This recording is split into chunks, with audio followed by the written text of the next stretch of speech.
వాళ్ళు కొడంగల్ ప్రజలు రోజుకో 2 గంటలు ఎక్కువ పని చేసేటోళ్ళే కానీ ఎవని సొమ్ము ఆశించేటోళ్ళు కాదు.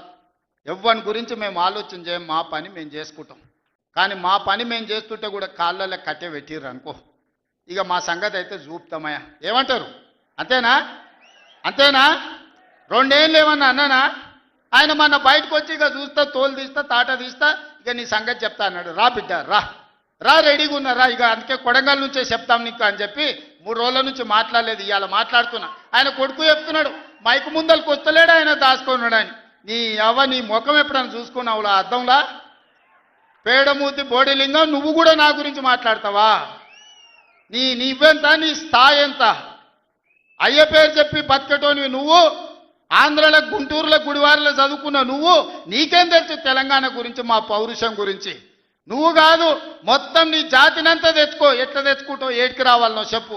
మా ఊరు అన్నారా, మేమన్నా మీ ఊరికి వస్తాం. ఎవడు భయపడుతుండో సంగతి తేలుస్తా. వెనకటికోసారి చెప్పినా గిట్లనే గజ్వేల్కి వచ్చి చూడు అని చెప్పిన, గజ్వేల్కి వస్తా బిడ్డ, నీ నెత్తి మీద కాలు పెట్టి తొక్కుతా అని. గజ్వేల్కి లక్షలాది మంది కార్యకర్తలతో పోయినాం, కాలు మీద పెట్టి తొక్కితే పాతాళానికి పోయిన మళ్ళీ ఇప్పటి వరకు తేలలేదు. ఇవాళ చెప్తున్న మీడియా మిత్రులారా రాసుకోండి, 2029 ఎన్నికల్లో 2/3 మెజారిటీ మన సీట్లు ఒకవేళ 119 ఉంటే 80కి పైగా సీట్లతోని 2029లో మా ప్రభుత్వం ఏర్పాటైంది. ఒకవేళ 153 సీట్లయితే 100 పైగా సీట్లతోని 2/3 మెజార్టీతోని తెలంగాణలో రెండోసారి కాంగ్రెస్ ప్రభుత్వాన్ని తెస్తాం. ఇది మా సవాల్. చంద్రశేఖరరావు గారు, తారక రామారావు గారు, హరీష్ రావు గారు, దయాకర్ రావు గారు, ఇట్లా చెప్పుకుంటూ పోతే వినోదరావు గారు, కుక్కట్పల్లి కృష్ణారావు గారు, రాసి పెట్టుకో. 2029లో 2/3 మెజార్టీతోని ఈ రాష్ట్రంలో కాంగ్రెస్ ప్రభుత్వాన్ని ఏర్పాటు చేస్తా. ఇదే నా సవాల్. శాతనైతే కాసుకో బిడ్డ. నీ రాజకీయం ఏందో నేను చూస్తా. నేను రాజకీయం చేసినంత కాలం ఈ కల్వకుంట చూసేటోళ్ళు కాలకుంట విషం లాంటి కేసీఆర్ కుటుంబాన్ని అధికారులకు రానివ్వను. ఇదే నా శపథం. ఇదే నా శపథం. కొడంగల్ బిడ్డగా ఈ గడ్డ మీద నుంచి నేను శపథం చేస్తున్నా. నేను రాజకీయాలలో ఉన్నంతసేపు రాబోయే ఎన్నికల్లో కేసీఆర్ కుటుంబానికి అధికారం అనేది ఇక కళ. బీఆర్ఎస్ పార్టీ, కేసీఆర్ చరిత్ర గతమే. మీ పార్టీకి మీకు భవిష్యత్తు లేదు. ఎవడైనా చర్చించుకుంటే పొద్దుపోయినప్పుడు మాట్లాడుకోవడానికి పనికొచ్చే చరిత్రనే తప్ప భవిష్యత్తు తెలంగాణ రాష్ట్రానికి నీ తరఫున ఒరిగేది ఏమీ లేదు. బీఆర్ఎస్ కేసీఆర్ గతమే, తెలంగాణ భవిష్యత్తు కాంగ్రెస్. మీ గత చరిత్రతోని ఈడ ఒరిగేదేం లేదు. వెనకటికెవడో అన్నాడంట, మా తాతలు నేతులు దాగినరు, మీరు వచ్చి మా మూతులు నాకండి అని. అట్లా ఉన్నది. నిన్ను అసెంబ్లీలో ఓడగొట్టినాం, పార్లమెంట్లో గుండు సున్ని ఇచ్చినాం, మన కంటోన్మెంట్లో బండకేసి కొట్టినాం, మొన్న జరిగిన జూబ్లీహిల్స్లో బోడబండలో బండ కింద వాతి పెట్టినాం. నిన్నగాక మొన్న జరిగిన సర్పంచులల్లా 12,726లో 8,335 సర్పంచులను గెలిపించుకున్నాం. సిగ్గు లేదు. ఇన్నిసార్లు ఓడగొట్టినా ఇంకా సిగ్గు లేకుండా బయటకు వచ్చి కింద పడ్డ పైకాలు నాదే అని వెనకటికి ఓడో అన్నాడట. ఇట్లాంటి ఊకదంపుడు ఉపన్యాసాలు, పొంకనాలు వెనకడికి ఓడో పొంకనాల పోషిగాడు చెప్పినట. నాకున్నాయి 3 ఏట్లే కానీ 36 దొడ్లు ఉన్నాయని చెప్పిండట. ఇవన్నీ కళ్ళు కాంపౌండ్లో చెప్పుకోవడానికి బాగుంటాయి, కాలక్షేపం చేయడానికి. కళ్ళు కాంపౌండ్ మాటలు మాట్లాడకండి తండ్రి కొడుకులు. ఇవన్నీ మేము చూసినాం. శాతనైతే రాండి, ఏందో చెప్పు, దాని ప్రకారం చేద్దాం. 29లో తేల్చుకుందాం ఇవాళ చెప్తున్నా. కాబట్టి ఇప్పటికైనా చంద్రశేఖరరావు గారు, మీ వయసుకు గౌరవిస్తాం, మీ అనుభవానికి గౌరవిస్తాం. ప్రతిపక్ష నాయకుడు నీకు హోదా ఉన్నది. శాసనసభ సమావేశాలు ఏర్పాటు చేసినాం. 29 నుంచి చర్చలు రాబోతున్నాయి. 29 నాడు నువ్వు అడిగి ఎన్ని రోజులు సభ జరుపుదామో, నువ్వు అడిగినన్ని రోజులు అసెంబ్లీ నడిపిస్తా. నువ్వు చెప్పిన అన్ని చర్చ పెడదాం, ముఖాముఖి చర్చ చేద్దాం. వెనకంగా మాట్లాడు వెనక్కి కూర్కుడు కాదు. నీళ్ల మీద మాట్లాడతామా, నియామకాల మీద మాట్లాడతామా, నిధుల మీద మాట్లాడతామా, తెలంగాణలో జరిగిన అభివృద్ధి మీద మాట్లాడతామా, రైతు భరోసా మీద మాట్లాడతామా, రైతు రుణమాఫీ మీద మాట్లాడతామా, లేకపోతే ఆడబిడ్డలకు ఇచ్చిన ఉచిత బస్సు మీద మాట్లాడతామా, లేకపోతే నువ్వు ఏం కోరుకుంటావో చెప్పు, షాదీ ముబారక్ మీద మాట్లాడతామా, కళ్యాణ లక్ష్మి మీద మాట్లాడతామా, ఇందిరమ్మ ఇండ్ల మీద మాట్లాడతామా, దేని మీద మాట్లాడతామో చెప్పు, నేను సిద్ధంగా ఉన్నా. చర్చిద్దాం, దేశానికి ఆదర్శంగా నిలబడదాం, సమస్యల మీద మాట్లాడదాం, ఎవరు ఏం చేసినరో చెప్పుకునే అవకాశం కల్పిస్తాం. రాండి, మీరు మొహం చాటేసి ఫామ్ హౌస్లో పడుకొని మీరు ఖాళీగా ఉన్నప్పుడు పార్టీ ఆఫీసులు వచ్చి 10 మంది చెంచాలను పెట్టుకొని ఆ 10 మంది చెంచగాళ్ళ ముందల నువ్వు పొంకనాలు కొట్టుడు కాదు. నిజమైన చర్చ అసెంబ్లీలో చేద్దాం. ప్రజల ఎన్నికలు ముగిసినాయి, అసెంబ్లీలో చర్చ చేయమని చెప్తారు. ఎవరు ఏం మాట్లాడతారో ప్రజలు వింటారు. విఘ్నులైన ప్రజలు తీర్మానం చేస్తారు. ఇలా సర్పంచులు అయిపోయినాయి, గ్రామ సభ పెట్టి సమస్యలు పరిష్కరించాల్సిన వాళ్ళు మళ్ళా సందు ఇల్లు తిరుగుతుందా అంటే ఏమన్నా అర్థం ఉందా? సర్పంచులారా మీరు చెప్పండి. ఇల్లు తిరిగిండ్రు, ప్రజల దగ్గరకు పోయిరు, ప్రతి తలుపు తట్టిండ్రు, ప్రతి గుండెకి చేరు, నమస్కారం పెట్టిరు, గెలిస్తే వాళ్ళు తీర్పిచ్చారు, మీరంతా సర్పంచులు అయ్యారు. గ్రామ సభ పెట్టి గ్రామ పంచాయతీలో మాట్లాడుకోవాలి, అంతేనా? వార్డు మెంబర్లు, ఉప సర్పంచ్, సర్పంచ్ కూర్చొని మాట్లాడుకొని ఏ సమస్యలున్నా పరిష్కరించుకుంటాం. అది ఇచ్చిపెట్టి మళ్ళీ ఎవడో పోరంబోకోడు ఇల్లు తిరుగుదాం రా అంటే పోతారా? ఇవాళ కేసీఆర్ కూడా గట్టిగా మాట్లాడుతున్నాడు. ఈడ మాట్లాడదాం రావంటే రంగారెడ్డి జిల్లాలోటి, పాలమూరులోటి, నల్గొండలోటి ఆయన మీటింగులు పెడతాడంట. నువ్వు మీటింగులు పెట్టకపోతే సంతలో పోయి బర్లను కాసుకో, మేము వద్దంటున్నామా? మాదేం పోయింది? నీకు పొద్దు పోకపోతే మా కల్వకుర్తి సంతల్లో, కొడంగల్ సంతల్లో, ఇట్లకెళ్ళ మా ఎడ్ల సంతలు బొచ్చడు ఉన్నాయి. మత్తల్లో కూడా లేదు, పెబ్బేర్లో పెద్ద సంత ఉన్నది, పసల సంత. పోయి ఆడ పసల కాడ పోయి బర్రం కాసుకోపో, నేను వద్దంటున్నానా? నాదేం పోయింది? నీకు ఎట్లాగూ పని లేదు, ఖాళీగా ఉన్నావు పోయి ఆ పెబ్బేరు సంతలో బర్రెలు కాసుకోపో, బర్రెలు కొనుక్కోపో, నేను వద్దానన్నా? చర్చ చేయడానికి సభ ఉంది, అర్థవంతమైన చర్చలు చేద్దాం, తెలంగాణ ప్రజలకు వివరిద్దాం. అప్పుల మీద వివరిద్దామా, అభివృద్ధి మీద వివరిద్దామా, ఉద్యోగ నియామకాల మీద వివరిద్దామా, నీళ్ల మీద వివరిద్దామా, నువ్వు కట్టి కూలిన కాళేశ్వరం మీద మాట్లాడతామా, టెలిఫోన్ ట్యాపింగ్ మీద మాట్లాడతామా, సొంత బిడ్డనే ఇంటల్లుడు ఫోన్ని ట్యాపింగ్ చేసినోడు ఇంతకంటే సిగ్గులేనోడు ఉంటాడా అని వాళ్ళు చెప్తారు.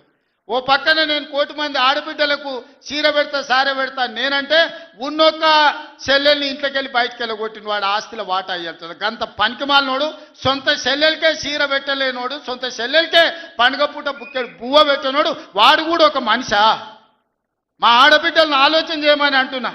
ఏం ఆశిస్తామమ్మ పుంటింటి కాడ మనం? చెప్పురి. మెట్టింటికి వచ్చిన తర్వాత పండుగ పూట ఇంత బుక్కెడు పువ్వు పెడతాడు, మా అన్ననో తమ్ముడో ఉంటే చీర పెడతాడు, ఇంటి ఆయన ముందర ఇజ్జత్ పోకుండా ఉండని కానీ కోరుకుంటా. గంతేనా? వాళ్ళ ఆస్తి అడుగుతామా?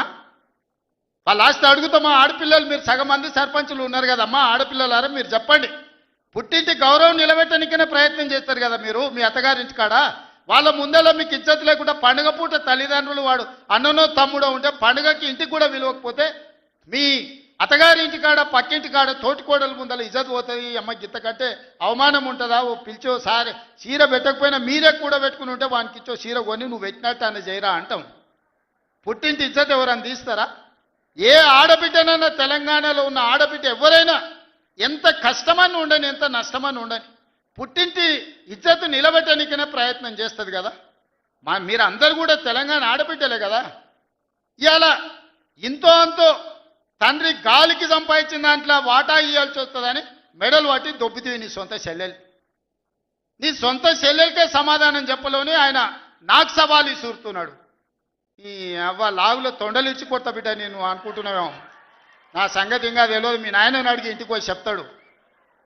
అమెరికాలో బాత్రూమ్లు అడిగినట్టు అనుకుంటున్నావు నాతో మాట్లాడు అంటే, నేనేదో మంచుకుంటుడే పోని అవల పోరోడి గాలికి తిరిగేటోడి గాలికి అంతో నాకెందుకని ఇవన్నీ వేషాలు. ఇంకా పక్కలో ఒక నలికుట్లోడు ఉంటాడు, 6 అడుగులు ఉన్నా అనుకుంటాడు, ఆ తలకాయ ఎక్కడుందో నాకు తెలియదు. కేసీఆర్ వచ్చి గర్జించిందంట, గర్జనకు నేను పోయి లోపల దాచుకున్నంట. ఇక కేసీఆర్ గర్జనలు గర్జించినట్టు లేవురా నాయన.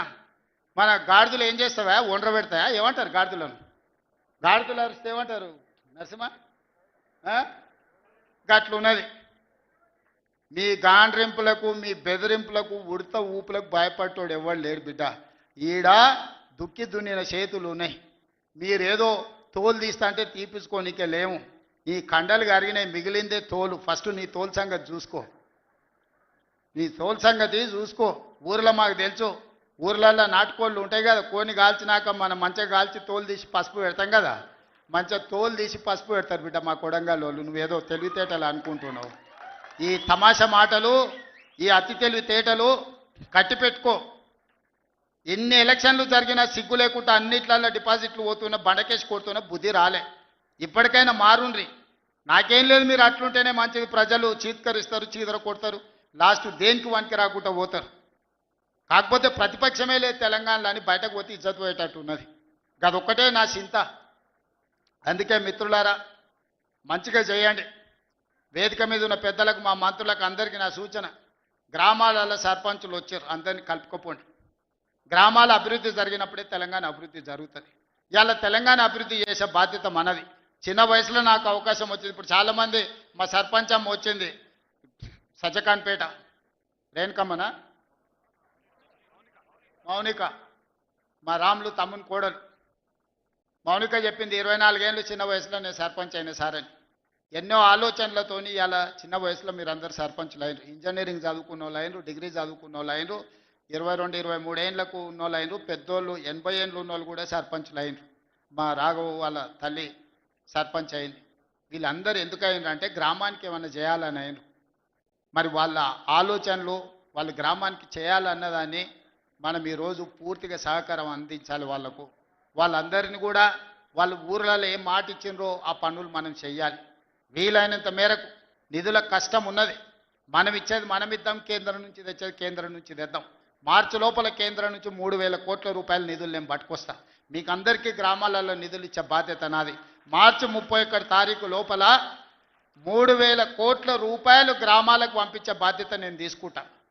ఆ నిధులు దుర్వినియోగం కాకుండా మంచిగా ఖర్చు పెట్టుకుని మంచి పేరు తెచ్చుకోరు. నాకెట్లా చిన్న వయసులో ఈ రాష్ట్రానికి ముఖ్యమంత్రి అయ్యే అవకాశం వచ్చిందో, రోజుకు 18 గంటలు కష్టపడి ఎట్లయితే పనిచేస్తున్నానో మీరు కూడా గ్రామాలలో పని చేయండి, కష్టపడుండ్రి, గ్రామంలో ఇంత మంచి పేరు తెచ్చుకోండి, గ్రామాన్ని అభివృద్ధి చేయండి. నా వైపు నుంచి పూర్తిగా సహకారం ఉంటుంది. మళ్ళీ 2029లో ఎన్నికలు వచ్చినప్పుడు ఎవరి లెక్క వాళ్ళు చూసుకుందాం, ఎన్నికలు వచ్చినప్పుడు చూసుకుందాం. ఇప్పుడు కేవలం అభివృద్ధి మీదనే దృష్టి పెడదాం, గ్రామాలను ముందుకు తీసుకెళ్దాం. గ్రామాలు అభివృద్ధి చెందినప్పుడే తెలంగాణ రాష్ట్రం అభివృద్ధి చెందుతుంది. ఆ విధంగా ముందుకు వెళ్దామని మీరందరూ సిద్ధమే కదా గ్రామాలను అభివృద్ధి చేయడానికి? మీరందరూ సిద్ధమే కదా?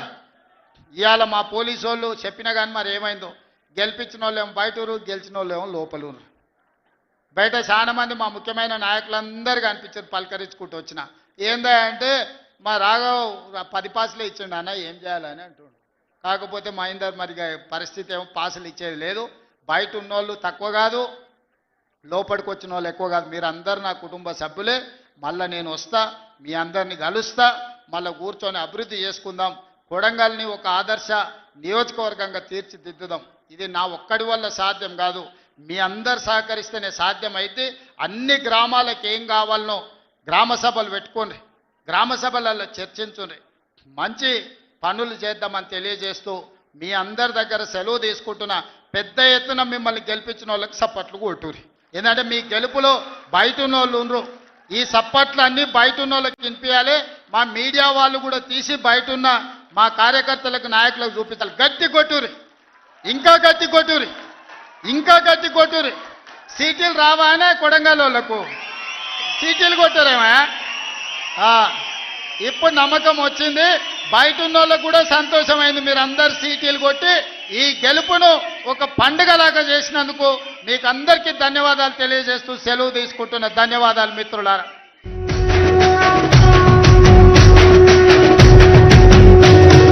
మూడు రంగుల జెండా బట్టి సింగమోలే కదిలినాడు ఒక్కరో కాంగ్రెస్ సూర్యుడు.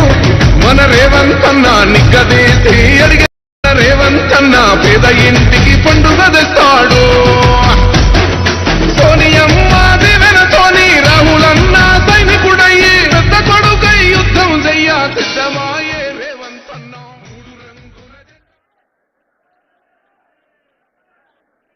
కొడంగల్ శాసనసభ నియోజకవర్గంలో గ్రామ పంచాయతీ ఎన్నికలు ముగిసి